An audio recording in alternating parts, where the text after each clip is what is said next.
Well, today's events have done little to reassure campaigners for another Brexit referendum. Now that the UK has struck a deal with Brussels, they say the public should be given a final say. Well, Thomas Cole is the head of policy at the People's Vote. He's joining me now from London. Good to see you, Thomas.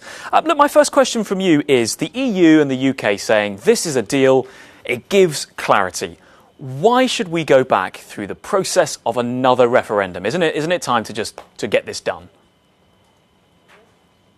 Well, I think the key thing here with Brexit is that, in fact, what we've had is 3.25 years now of complete uncertainty. It's become a national crisis, if we're very honest about it.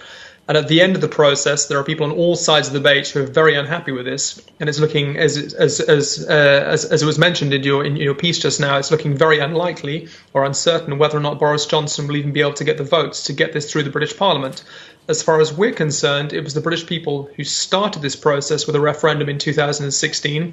We should be using the same mechanism to end this process as well, now that we all know so much more about Brexit, now that there's so much clarity there. I don't think anybody in 2016, when they voted either remain or leave, was aware that if the UK did vote to leave the European Union, this was going to be the deal that was on the table at the end of the day. Well, I just challenge you there, Thomas. Nobody in 2016 was told, you vote for Brexit, then there'll be 3 years and then you get another vote. They were told, in, out, once in a lifetime, both sides said they'd accept it. So why now prolong what some people might say is more uncertainty? Why not just sign off on this deal?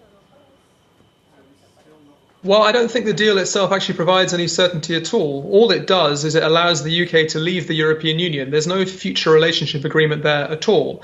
What we know is the transition period lasts until the 31st of December next year.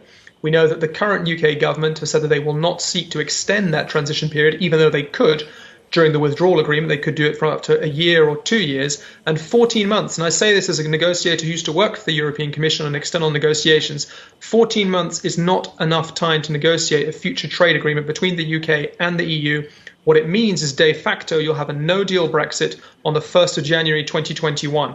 And also on that transition period, during that time, the UK will have to accept all EU rules for over 400 days. I don't see how that's democratic at all. I think it's perfectly legitimate to say to people there were certain promises made in 2016, they haven't been delivered, therefore, do you still want to go ahead with this? If you do, this is what Brexit is, and if you don't, you could still stay in the European Union. Well, Thomas Cole, that's certainly your point of view, the point of view of the People's Vote campaign. Really good to get your thoughts on this. Now, a deal has been struck in Brussels, at least. Thanks for joining us.